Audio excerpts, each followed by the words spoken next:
Hello, everyone. So I'm Anthony Mayfield. I'm head of social media at iCrossing, but I'm a PR man by trade. First time I came here, I was a director in a company called Bell Pottinger, but I've gone digital native for a couple of years, and I'm bringing back the third of these conferences, my reports from the front line of what that's been like. This conference is really quite important to us, which is why we're sponsoring it. Over the last few years, we've got a lot out of it in terms of hearing case studies, debates, inspirations, ideas, and it's really fueled a lot of the work that we've been doing at iCrossing.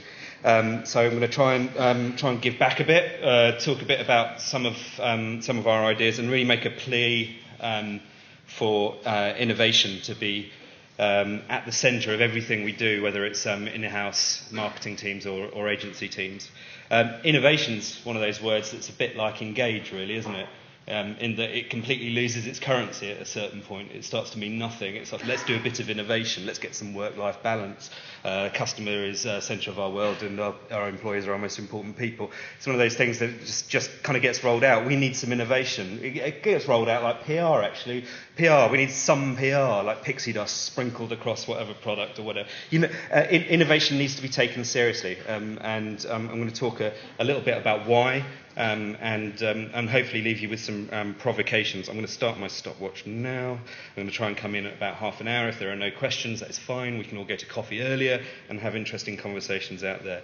So my contention is that social media and what's going on the web presents us with an imperative for innovation in marketing communications, if I hadn't made that clear already in my preamble. I'm going to start with an analogy, because analogies are very useful things in innovation, from a speech which I wish I'd seen, but I read a lot about, that was given at a gaming conference in California, I think, a few weeks ago. Ray Kurzweil is an inventor, or Kurzweil is an inventor and a futurologist. He talks a lot about how fast technology is developing, how fast innovation is coming to bear fruition. And he was talking to a gaming conference about the idea of developing ahead of the curve. What he was doing was challenging video games producers and content companies to say, don't be developing for what you can do now, be planning for what you can do in 4 years' time, because technology and the web is accelerating so quickly that you need to be looking at what you're going to be able to do then in order to be exploiting the opportunities that are going to be there. And I think that's true for us as well. Things are moving so fast. I can't believe that it was only 2 years ago that I was at Bell Pottinger and up here talking about some of the things that were amazing back then, and thinking about some of the things that have come up, like Facebook and the growth of YouTube, and the vast growth in social media that's happened since then. I can't believe how quickly it's happening. And if we'd been drawing up a 5-year plan back then for what we were going to do in social media, we would have been foolish, because we didn't know what was going to happen 6 months later. We're developing ahead of the curve. What curve? Well, there's a lot going on. Obviously, we've got some people say there are 1 billion members of social networks. I think that's 1 billion accounts in social networks, because I can't believe that almost everybody who is online in the world belongs to a social network. Best estimate I've seen from MySpace is that 400 million people in the world out of the 1.25 billion who are online are currently members of social networks. One of the most impressive and thought-provoking statistics I've seen recently about the scale of this change and growth of social media came from the Morgan Stanley Internet Trends Report, which I highly recommend looking up on the web and pouring through yourselves. But they noticed that 16% of time, and they drew this from a Comscore study, 16% of all time spent online is spent in an activity called social connecting. This is interesting, say Morgan Stanley, not least because that was an activity which didn't seem to even register 3 years ago. One of my favourite statistics that give us a sense of the scale of that curve, of the speed of change out there, is a study by IDC, which said that in 2010, 70% of online content will be created by individuals rather than organisations. That's in 2010. That'll be the first time that individuals are creating more data by size than organisations. Wow. And about now, I think it's literally about now, the size of internet traffic in the world that's individuals, that's consumers, rather than people working at an organisation, academic institution, a commercial organisation, that consumer internet traffic is overtaking the commercial internet traffic. It's becoming the social web, social media is becoming the web. I mean, I think that Matthew was exactly right to say, let's stop worrying about social media and new media and old media. Let's just think about the web. Let's just think about the nature of what's going on. And of course, social networks seem to be everywhere and proliferating as people are using mobile devices. People are spending more time online, getting more broadband, becoming more sophisticated in their online behaviour. They are finding social networks and social media touching every part of their life.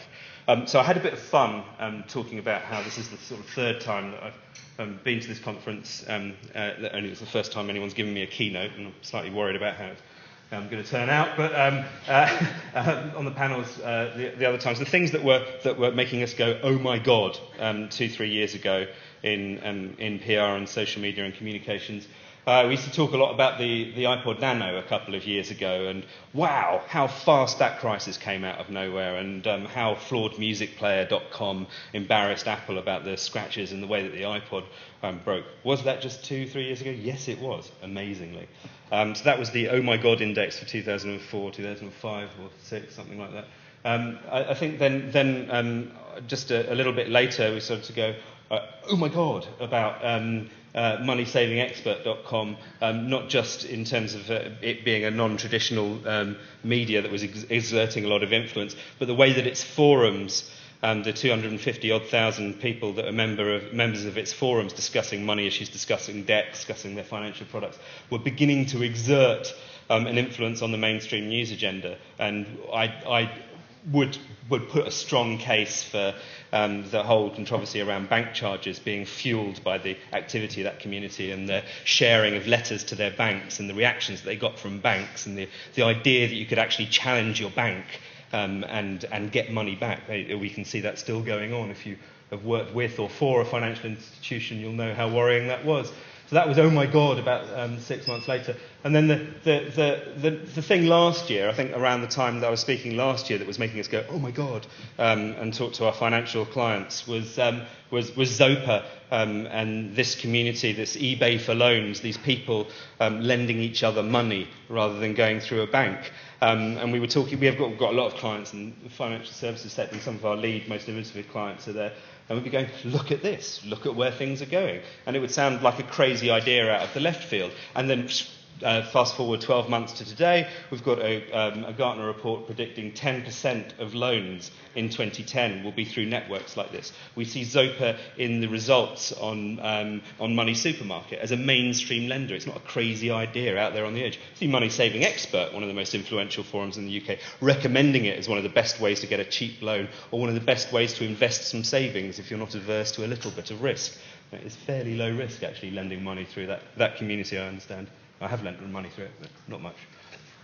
So what are we going, oh my God, about this year? Well, the social media influence, oh my God index this year is VRM. And this is the one that might seem a bit more normal next year, might not, might go nowhere. But VRM is a fascinating idea. If you've not heard of it, it's the idea of turning CRM, customer relationship management, holding loads of data about your customers and mining it, on its head. And having your customers, having people, individuals owning their own data, owning their own financial history, their medical history, their insurance history, their search history, their purchase history, and not so that it can be hijacked by advertisers in the way that Beacon was towards the end of last year, but in a way that the individual can reveal some of that data to organisations when they think they might get payback for that. So I might not have to fill out a form, or I might get a better rate on my medical insurance, or I might get a quote back on my car insurance faster.